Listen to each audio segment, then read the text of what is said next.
ಎಲ್ಲರಿಗೂ ನಮಸ್ಕಾರ.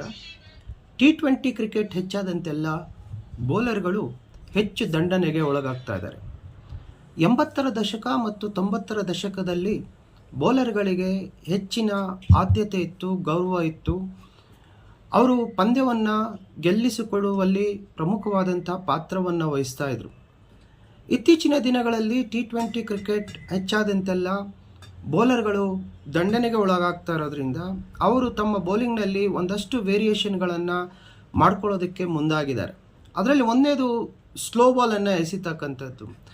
ಆ ಸ್ಲೋ ಬಾಲಲ್ಲಿ ಇವತ್ತು ಒಂದನ್ನು ನಿಮಗೆ ಹೇಳೋದಕ್ಕೆ ಇಷ್ಟಪಡ್ತೀನಿ. ನಕಲ್ ಬಾಲನ್ನು ಹೇಗೆ ಫಾಸ್ಟ್ ಬೌಲರ್ ಎಸಿತಾರೆ ಅನ್ನೋದನ್ನು ಈಗ ನಿಮಗೆ ತೋರಿಸ್ಕೊಡ್ತೇನೆ. ಸಾಮಾನ್ಯವಾಗಿ ಒಬ್ಬ ಫಾಸ್ಟ್ ಬೌಲರ್ ಬಾಲನ್ನು ಹಿಡಿದುಕೊಳ್ತಕ್ಕಂಥದ್ದು ಹೀಗೆ ಸೀಮ್ ಮೇಲೆ 2 ಬೆರಳುಗಳನ್ನು ಈ ರೀತಿಯಾಗಿ ಹಿಡ್ಕೊಂಡು ಚೆಂಡನ್ನು ಎಸಿತಾನೆ. ಅಂದರೆ ಇದು ನೇರವಾಗಿರುತ್ತೆ, 2 ಬೆರಳುಗಳ ಮಧ್ಯದಲ್ಲಿ ಗ್ಯಾಪ್ ಇರೋದಿಲ್ಲ. ಸ್ವಿಂಗ್ ಮಾಡಬೇಕಾದ್ರೆ ಒಂದು ಸ್ವಲ್ಪ ಅಂತರ ಇರುತ್ತೆ, ಬೆರಳುಗಳ ಮಧ್ಯದಲ್ಲಿ ಅಂತರ ಇಟ್ಕೊಂಡು ಇನ್ ಸ್ವಿಂಗರನ್ನು ಮತ್ತು ಔಟ್ ಸ್ವಿಂಗರನ್ನು ಮಾಡ್ತಾನೆ.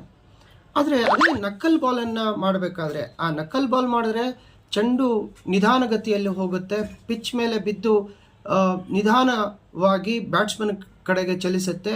ಸೊ ಆ ನಕಲ್ ಬಾಲನ್ನು ಹೀಗೆ ಬೆರಳುಗಳನ್ನು ಮಡಚ್ಕೊಂಡು ಹೀಗೆ ಹಿಡಿದುಕೊಂಡು ಚೆಂಡನ್ನು ಕೊಂಚ ಮಟ್ಟಿಗೆ ಹಿಂದಕ್ಕೆ ತಗೊಂಡು, ಅಂದರೆ ಈ ರಿಸ್ಟ್ ಏನಿದೆ, ಈ ರಿಸ್ಟನ್ನು ಹೀಗೆ ಹಿಂಭಾಗಕ್ಕೆ ತೆಗೆದುಕೊಳ್ಳೋದ್ರಿಂದ ಚೆಂಡು ಪಿಚ್ ಮೇಲೆ ಬಿದ್ದು ನಿಧಾನಗತಿಯಲ್ಲಿ ಮುಂದಕ್ಕೆ ಸಾಗುತ್ತೆ. 140 ಕಿಲೋಮೀಟರ್ ಫಾಸ್ಟ್ ಬೌಲಿಂಗನ್ನು ನಿರೀಕ್ಷೆ ಮಾಡ್ತಾ ಇರುವಂಥ ಒಬ್ಬ ಬ್ಯಾಟ್ಸ್ಮನ್ ಚೆಂಡು 120-130 ಕಿಲೋಮೀಟರ್ ಫಾಸ್ಟಲ್ಲಿ ಬಂದಂಥದ್ದನ್ನು ಆಡೋದಕ್ಕೆ ಕಷ್ಟವನ್ನು ಪಡಬೇಕಾಗತ್ತೆ. ಈ ಸಂದರ್ಭದಲ್ಲಿ ತನ್ನ ವಿಕೆಟನ್ನು ಕೂಡ ಕಳ್ಕೊಳ್ಳಬಹುದಾದಂಥ ಒಂದು ಸಾಧ್ಯತೆಗಳು ಇರ್ತವೆ.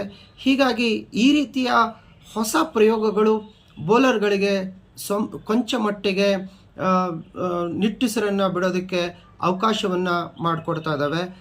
ಧನ್ಯವಾದಗಳು.